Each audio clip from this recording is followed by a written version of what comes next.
Hi YouTube, it's Brianna, back here again with another YouTube video. So finally, today is the day. It is February 9th and it is my second time going up to MEPS, and I'm finally about to get my eye consult.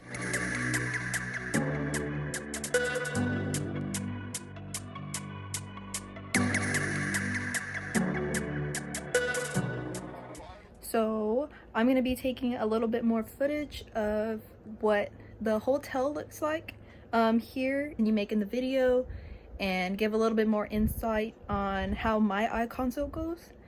I'm currently just finished packing and I'm chilling in my room. Actually, I don't know whether I'm going to be picked up or whether I'm going to have to go down to the recruiting center to take me up to MEPS. So I'm going to take a little bit of footage of what I packed to go to my 2-day stay at MEPS. Well, 1-day stay at MEPS. So that you guys could basically know what to pack and basically what to wear maybe and what not to wear as far as girls going. I wore basically the exact same thing I did when I first went around. So I know that this is like not gonna get me kicked out or anything. Yeah, let me show you. Alright, so this is basically what I'm wearing to my first day at MEPS. I'm just wearing a very plain long sleeve shirt because it is kind of cold outside, and then some very basic blue jeans.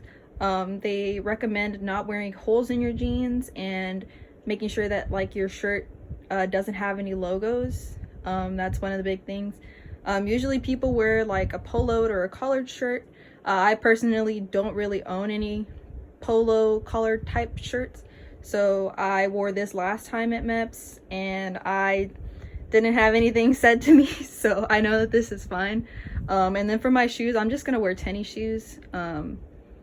So that way, because walking at MEPS, you do kind of do a lot of walking, so I just wanted to make sure that my feet don't hurt and like I'm not wearing like heels or anything.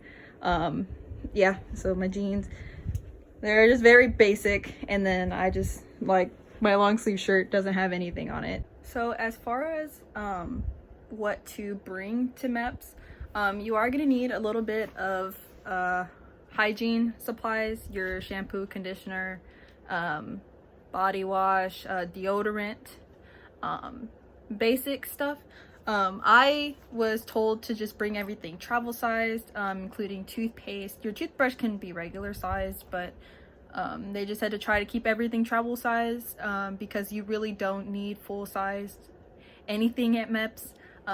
Some of the hotels at MEPS, they do already provide you with some basic hygienic products with like your soaps and stuff. You can go down. The last time I went, my buddy that went with me, he forgot to bring, I think it was body wash or toothpaste, and so he had to go down to the hotel lobby and they had some extras that he could buy. So one, take some form of money, whether that's cash or like your debit card or something, in the case that you guys do need to buy something or you forget something. As far as hygienic products go, of course you're not gonna have like extra clothes if you need to like buy something. That's something you probably will have to schedule with your recruiter to like go get. So I just fit everything in this little pencil case thing. I brought a little bit of makeup as well because hopefully if I swear and I want to look pretty, because my parents will want the videos. I basically just packed like a little mini travel size toothpaste, shampoo, conditioner, a little bit of gel for my hair, some body wash, and chapstick.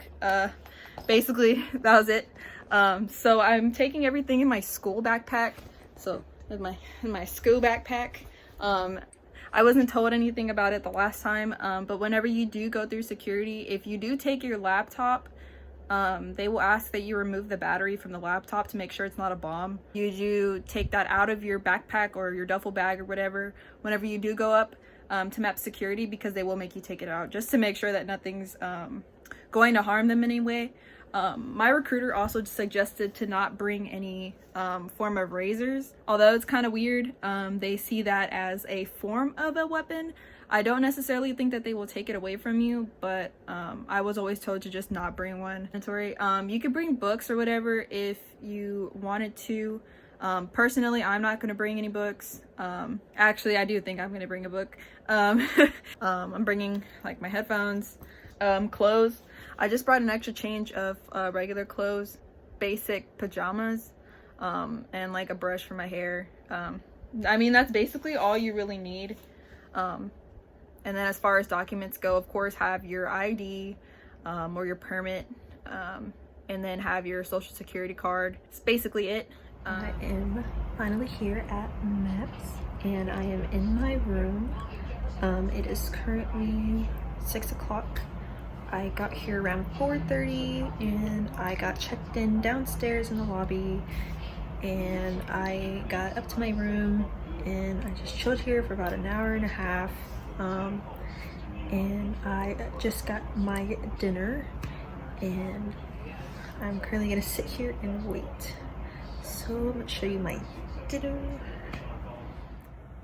So this is what I got for dinner. It was a Cajun chicken pasta, very basic, it's not that much. And then I got a raspberry tea also. So I'm gonna show you guys my room. So this is my room. Got a window, TV, coffee machine, bed, and another bed. Due to the coronavirus, we are not having to share a room, even though they're 2 beds. And then the bathroom. So this is the bathroom, very great lighting. Very simple. It's got a shower, toilet, and then mirror, sink. Cool. Another mirror. Very cool. So yeah. So I'm gonna eat my dinner and we have a briefing at 8:30 again. Briefing is going to be about rules for my hotel and basically the same thing as my first time coming here. Very simple, very plain Jane. It's just going to be about how they run things here, which according to the head guy downstairs hadn't changed since November. So very simple. Wake up time tomorrow is at 3:30 a.m. I plan on waking up a little bit earlier than that so that I can shower before I go down to MEPS in the morning, so that like I'm fresh and ready to go. And I'm gonna iron my clothes for tomorrow, and yeah, that's basically it. So I will update you guys tomorrow when I leave. Hi guys. So I am finally back from MEPS. It is a few days past the day that I went up to MEPS, and I'm going to be talking about on this part of the video on what actually happened at my eye consult and the second day at MEPS. First things first, as always, I woke up the next morning after my first day at MEPS. I stayed the night at the hotel after our briefing. I went to bed at around 10, and our wake-up call was at 3:30 the next day. Wake-up call, set your own alarm. Same thing as the first time I went up to MEPS. First day I went up, just like the first day, first time I went up to MEPS, same thing applies. We have a wake-up call at 3:30, we have breakfast at 4, and 4:30 you would be ready downstairs in the lobby, ready to go on the shuttle to go to MEPS. We got to MEPS at around 5:10, and same thing through MEPS. We got our temperatures checked and our security scan, where we walked through the body scanner and our bags were searched. And then after that, we went straight up to third floor where we did our fingerprints. We to the front control desk, and then we did our fingerprints to check in and get a brief background check. And after that, we went to see our liaisons to get our stickers and our paperwork for our examinations. And then after that, we went to go line up. There were actually a lot of people today getting that day getting their consults. And so gladly, I was hoping that I wasn't going to be the only one, because the last time I went, I didn't even see people that had to get consults. So I guess this was like a consult day. What we did is that we went to medical floor, and we had to check our paperwork in there and to make sure that we were going to our right consult. We went downstairs and to the second floor, which is the medical floor, and we went to get our paperwork checked in. We sat in the lobby and waited for like an hour and a half. By then it was already about 7 o'clock, and so we were sitting there waiting for our shuttle bus to come. It was maybe about 5 or 6 of us that had consults. And so what we did is that it was around maybe 7:30 or 8 o'clock when we finally were able to leave. So we went on the shuttle bus, and it was a nice man, and he, it wasn't like the shuttle bus we took to MEPS. It was a lot smaller. It was just like a little van.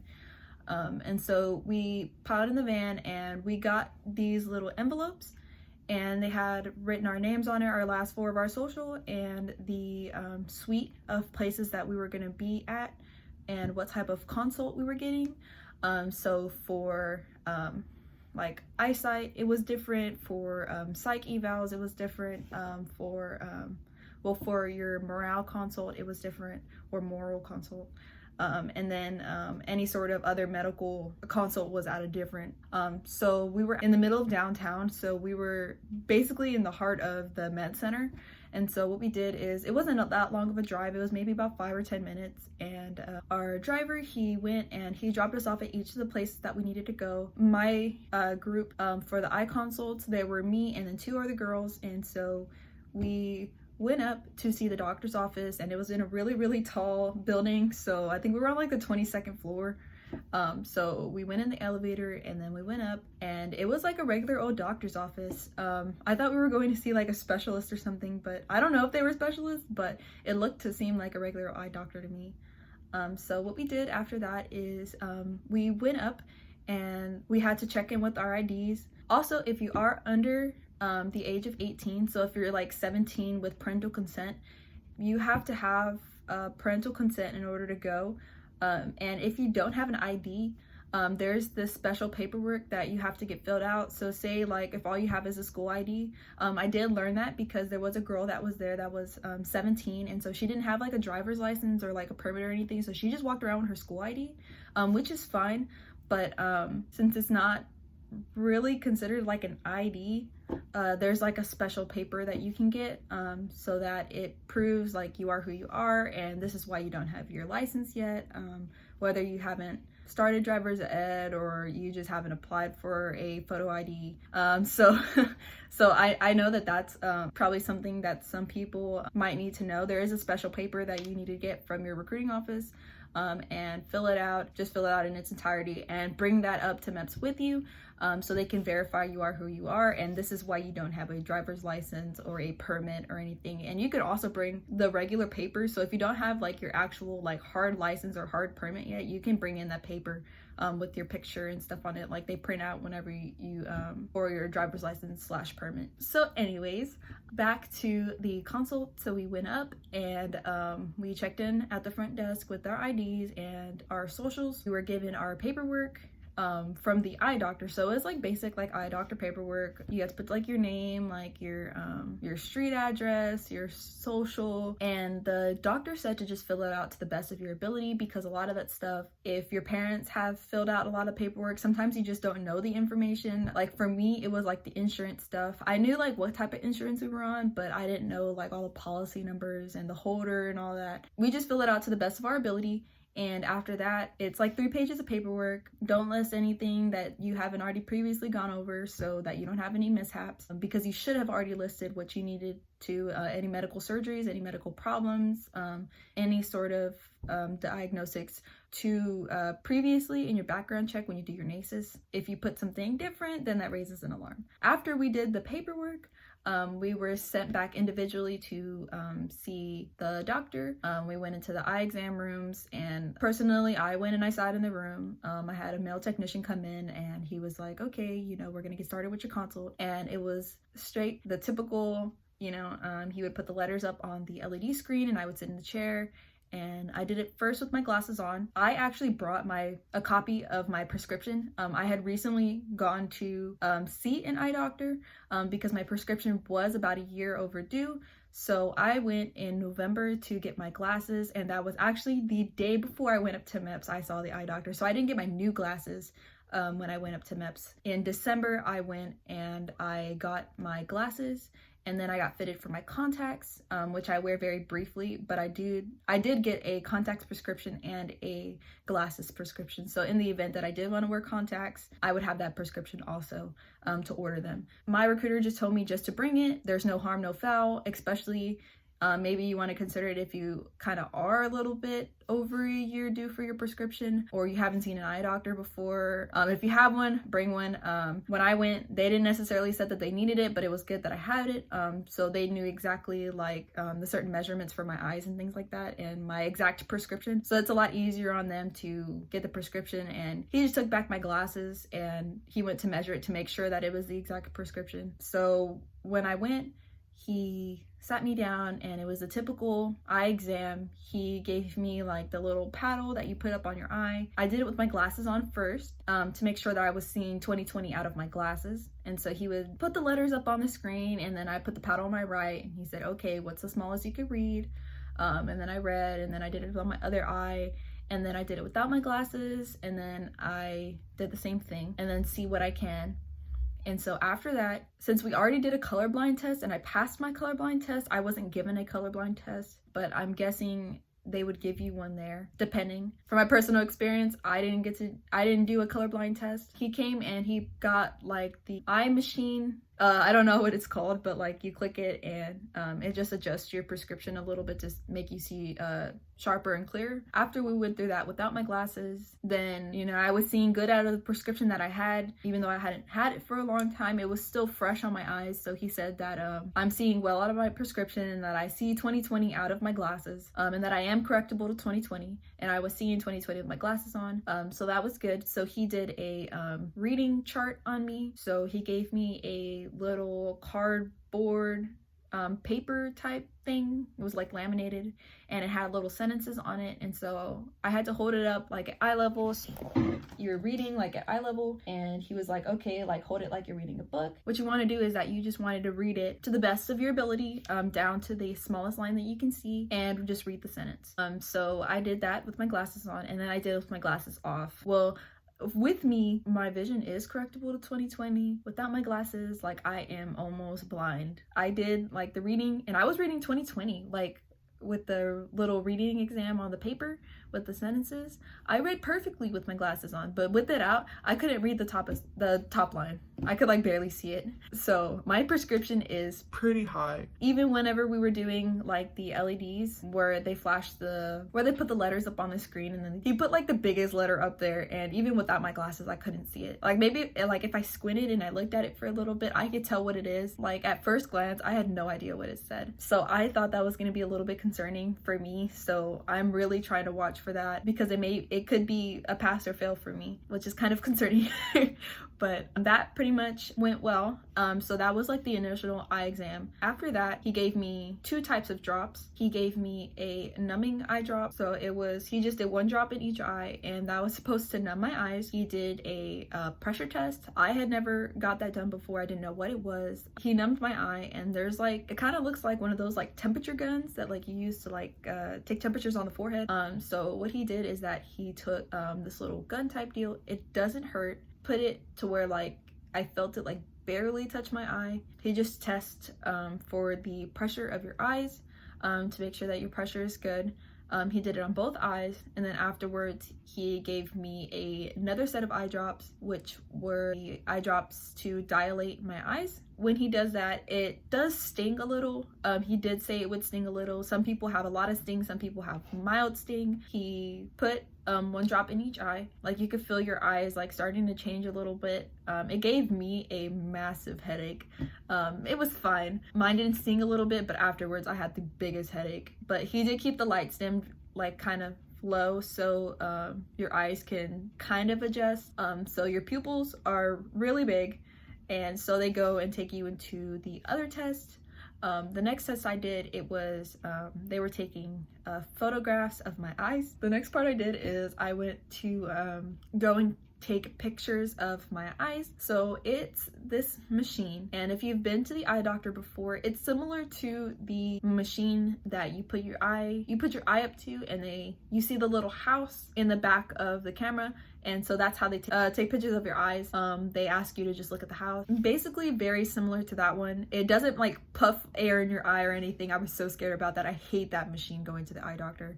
You go, and the machine, it has like a rubber casing around where you sit your eye, so it has a spot for your chin, a spot for your forehead, and you kind of have to like angle your face on it so that you get like straight onto your eye instead of going just straight forward. Maybe 4 to 5 pictures of each eye. The technician, he like positioned me so that he can get the right position for my eye, and there's a little light in there, and it turns blue when it is on, and then it turns green when you're in the optimum position.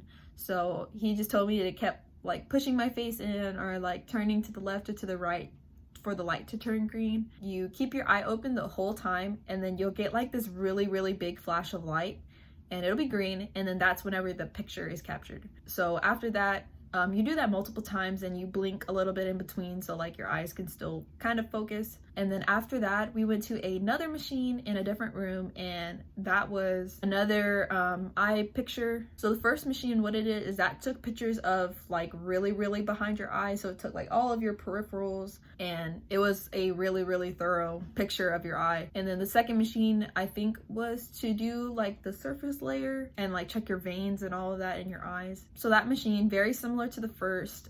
You had a chin rest and you had a forehead rest, and you put it in. This one was a little trippy, I guess. It had like rings of lights in there, and look forward, look at the light. Also did not puff air. So it was relatively easy. All this time your eyes are like super dilated. And after that, I went back to the exam room, and I waited to see the actual optometrist, the doctor. When she came in, she did like a final like look at my eyes. She like went over the sheet with the pictures of my eyes, and she came and she took like a light, and she was like checking to see my eye, and she used a little magnifying glass, and she like looked, and very simple.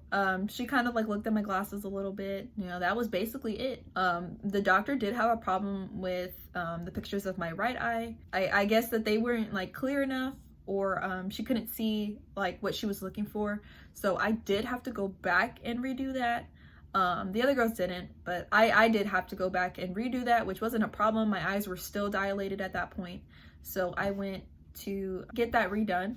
And then after that, that was basically it. They gave us these little roll-up sunglasses because since your eyes are dilated, they are very sensitive to UV light. They just said it would help with our eyes not feeling too heavy. And so they came in the little wrap thing, and you could put them in like behind your glasses. I had to put mine behind my glasses since I left my contacts at MEPS. They just sit in your glasses, and then they roll and they hook on to like your temples. So they sit there by themselves. They don't have like stems that like go behind your ear and everything. Pretty much that was it. We all couldn't leave individually. We all had to leave together. So me and the other 2 girls, I was the last one finished since I had to redo those pictures, and I came back and we were ready to go. We sanitized our hands and then we left. So we were waiting for our driver to get there.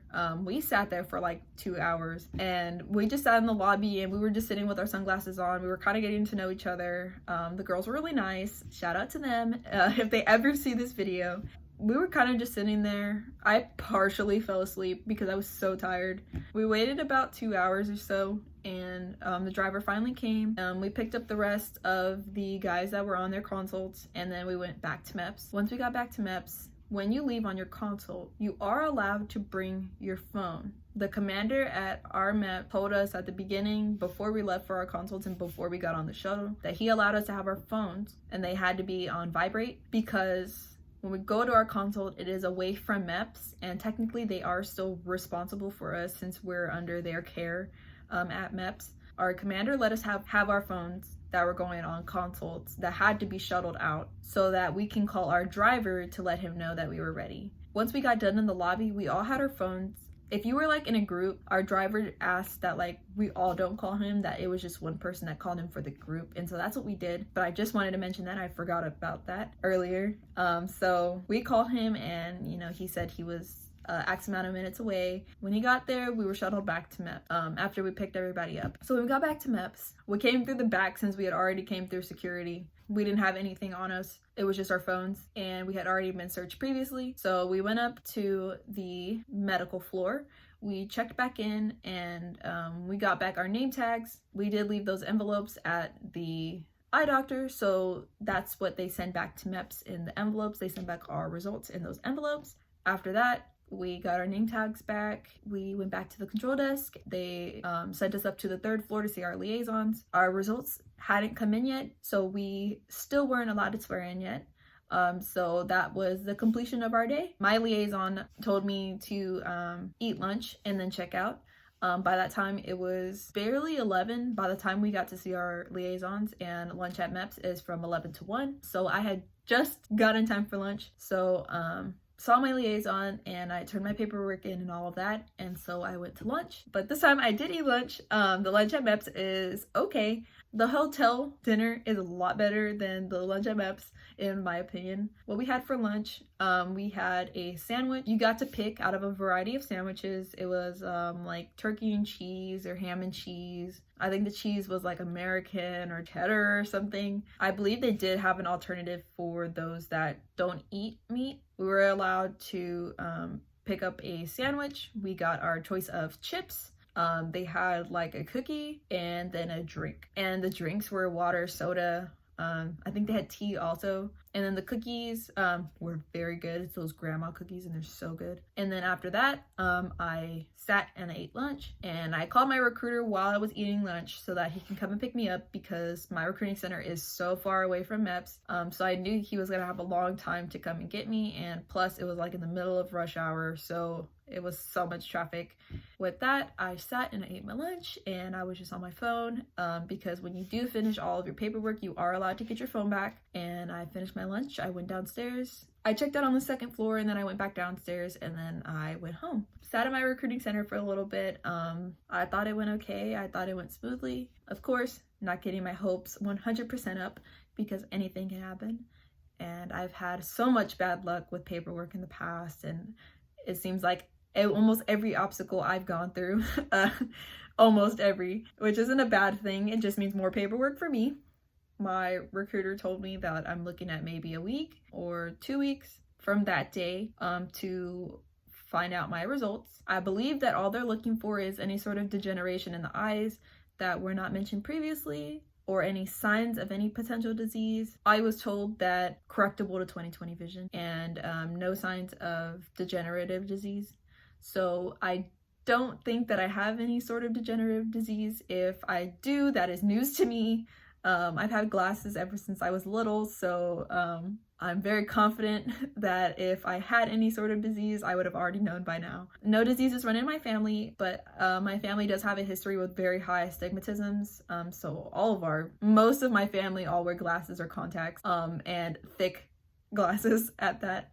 It was nothing to worry about. So my nervousness for my consult is partially over. So I have maybe a week or two to find out my results on whether I passed or failed on my eye exam, and then I will go back for my 3rd time at MEPS, hopefully, to finally pick a job and swear in to the US Navy. Hopefully that time will come sooner than later, and in the meantime I'm going to still be physically working out, and I'm going to start getting my body on track so that I am physically ready for boot camp, however soon or later that may be, and just study up on some stuff. We'll keep you guys updated on if I do get a chance to go back for a 3rd time at MEPS. As for now, thanks for watching. Thank you for keeping up with me me and my life as I go through the process. I hope this video helped and maybe gave you guys a little bit of reassurance that it's not as bad as it seemed. I was very nervous, but I'm glad I was able to help in any way if I did. If you guys have any specific questions that I maybe forgot to mention in the video or that you guys have personally, please leave them in the comments. I will answer them as soon as I can. Please like and subscribe to this video and to my channel. Thank you guys, and I will see you guys maybe in a week or two. Slip into the ocean.